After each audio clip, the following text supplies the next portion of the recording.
That's my phone. Hold on. Oh, good. Okay. It's blue. Let me start over. I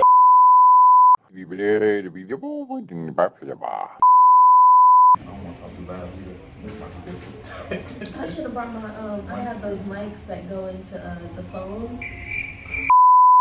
Hello world, welcome to another episode of My Type of People. We are in Greensboro, North Carolina, and I have a very special guest with me, Cyannah Lowery. Hello. And we are here to talk creativity and designing, amongst other things. So let's get to it. All right, Cyannah, so tell us a little bit about yourself. Where are you from? So I am from Winston-Salem, North Carolina, but I've been back and forth from here in Fayetteville at the really early stages of my life because I'm a military brat. My dad's still in the military. He served for 8 years. Now he's in the reserves. Shout out. Shout out to all. Steve Lowery. Shout out to Steve Lowery. Yes. But besides that, we hunkered down in Winston. I'm currently a senior at A&T State University. Aggie Pride, you know what I'm saying? Don't get into that, but all right. Yeah. And then my major is journalism, mass communications with a concentration in media production. I am an aspiring filmmaker. I'm also a photographer. And I consider myself a professional storyteller because that's what I'm most passionate about, is storytelling. All right, so you mentioned storytelling. So tell us a little about your major and you know, how did you get into that field? What made you want to get into that?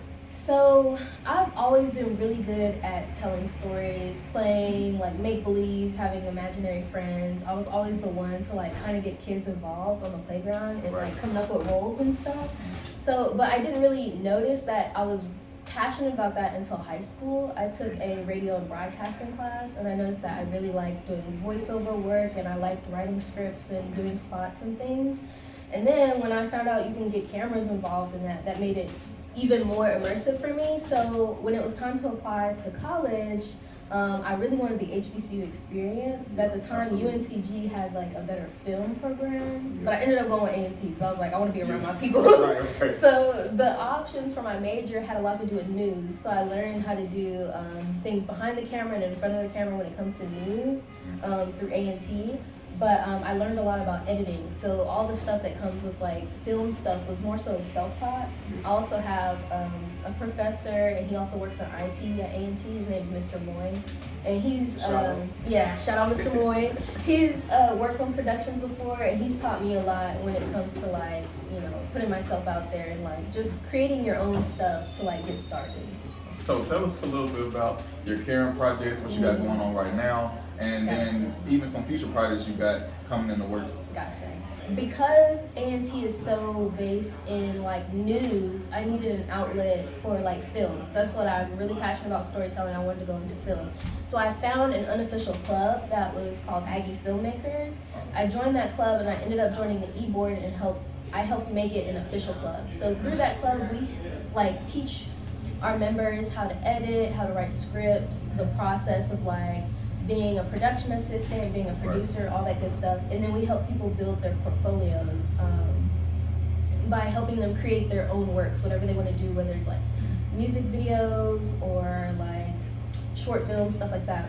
So my first short film I created in that club was called The Trip.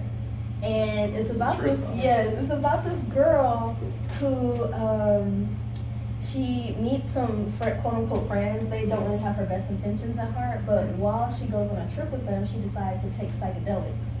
And things go awry for her. So with that, one of my, the people who helped me, her name's Raven, shout out Raven. Yes, Raven was co-producing with me, and she submitted it to a film festival. And we didn't win anything, but it got over like 27,000 views on YouTube. Oh, that's still Yeah, Bark Productions, Bark Productions, Bark, like Bark. Bark. Yes, so that's on YouTube. Yes, that's on YouTube. I'm on Bark Productions on YouTube and Instagram. So that's what it's under, and that was my first one. And when I saw the traction of that, it made me want to create more. And so I did like little projects for around the school. Did like one for Aggie News, showing what it was about because we wanted more people to watch the news on campus.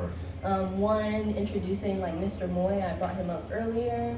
And then stuff I'm working on now that's going to be up soon on my channel is a docu-series about Liquid Gold, Okay. which is, they're the first plus-size dance group on A&T's campus. All right, so tell us a little about your process. So from step one to however many steps it is, when you create this story, are you sketching out first and then, you know, eventually going to video with it, or what's your process like? So usually a lot of my ideas comes from watching other people's work, because as authentic as I would like to be, or as like anyone wants to be, a lot of stories are recycled just differently. It's hard to come up with something that's like completely unique. So usually I get inspired from other people's work. So I might be watching YouTube, I might be watching a movie, and I'm like, it'd be interesting seeing that this way. Yeah, something will click. And so I'll make sure, I usually jot that down in my notes. And whenever I have the time, I'll come back to it. And then what's next is usually like a treatment, which is like, a treatment is like basically the whole story, but not in script form. It's like if I were telling you about a movie, that's what the treatment is. So I'll try to write a treatment for it. Then I might go into script writing, and usually I still need a little help with script writing. So I might ask a friend or two that I know is really good at it. And from there, I start recruiting people. And those are usually my peers. So local actors from like UNCG or A&T or just in Greensboro in general. Nice. I'll put stuff out for that. I'll put stuff out like anyone want experience for their portfolio, you can use this film for that, so you can be a production assistant. So really just starting to like. So you putting other people on and stuff like that. That's good. Because I can't afford to pay people right now. Yeah. So I try to be like, I can pay you an experience. Right, You yeah. help me. Yeah, that's always good. Yeah. You want to tell the people that you want to shout out anybody, or you know, your social medias so people can find you? So my personal Instagram, if you just want to get to know me, is at Shamari. That's my middle name, SCHERMAURI. But if you just want to keep in touch with like my content and what I'm posting and creating, or reach out to me for business purposes, I'm at Bark Bark Productions on Instagram and YouTube. Awesome. Well, thank you, Cyannah, for joining me. Thank you for having me. Yeah, absolutely. And that concludes my type of people, and we'll see you next time. Bye.